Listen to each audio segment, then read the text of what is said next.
आत्मीय भाइयों और बहनों, आपको पुस्तक शब्द ब्रह्मनाद ब्रह्म, लेखक श्री राम शर्मा आचार्य, विषय नाद योग का दिव्य सत्ता के साथ आदान प्रदान पढ़कर सुना रहे थे। इसी क्रम को, पिछले वीडियो के क्रम को आगे बढ़ाते हुए पृष्ठ 84 से पढ़कर सुनाते हैं।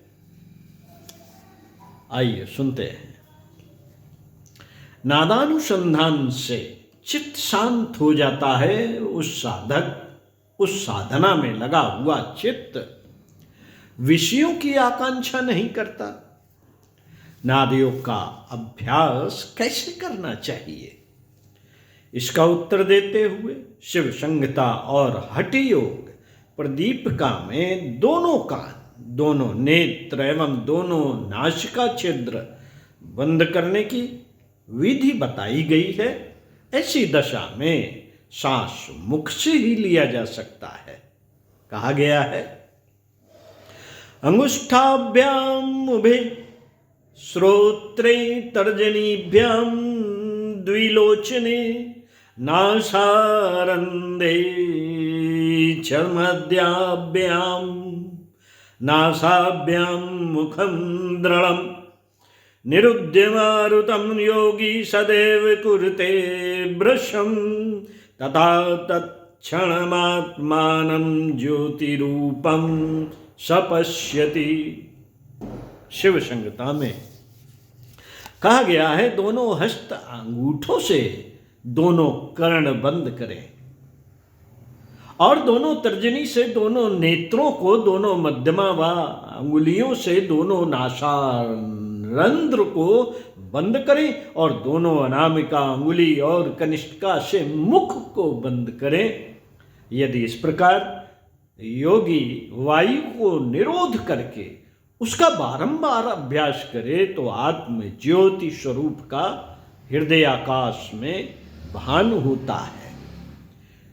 कर्णो पिधाय हस्ताभ्यां यं शृणोति ध्वनि मुनि तत्र चित्तं स्थिरीकुर्याद्यावत्सिरं पदं व्रजेत। हठ योग 4/82। मननशील योगी दोनों हाथों से दोनों कानों को बंद कर जिस ध्वनि को सुनता है, जब तक स्थिर पद को प्राप्त न हो जाए तब तक उस ध्वनि में चित्त को स्थिर करे।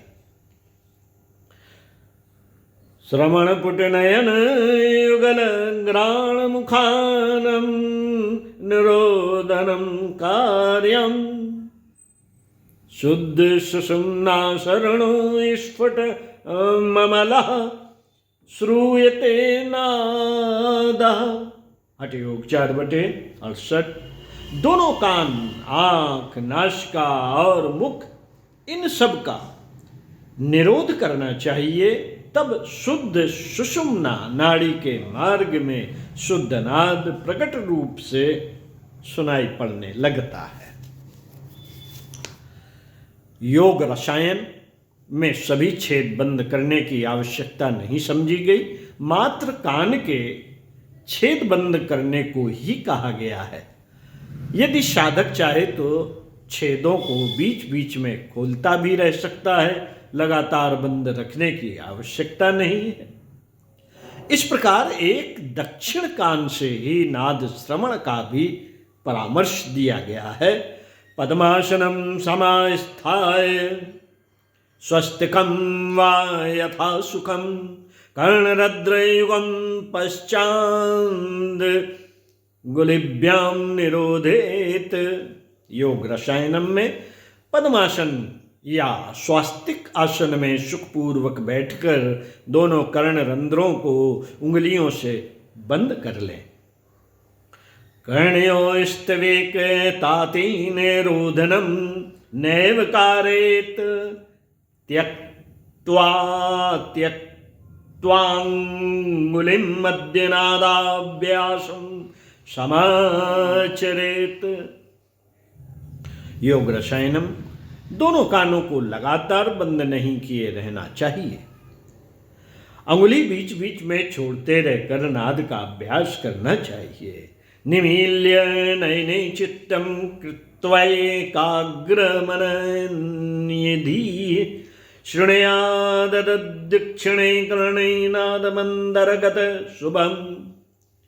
नयन निमीलित कर चित्त को एकाग्र कर अन्य बुद्धि से दाहिने कान से शुभनाद सुनना चाहिए।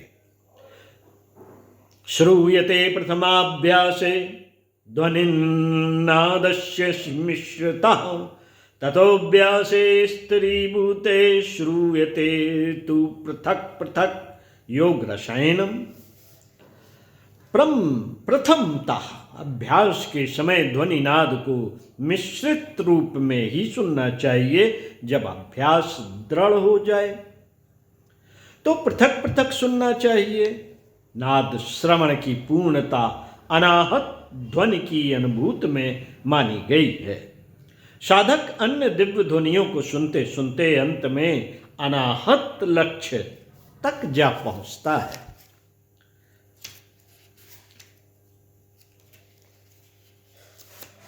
ठीक इसी प्रकार ईश्वर के विभिन्न शक्ति केंद्रों के साथ इस ध्वनि विभिन्न ध्वनियों के माध्यम से संबंध मिला सकते हैं और इस स्थिति पर पहुंच सकते हैं कि अपनी बात ईश्वर तक पहुंचा सके और उसके उत्तर प्राप्त कर सके।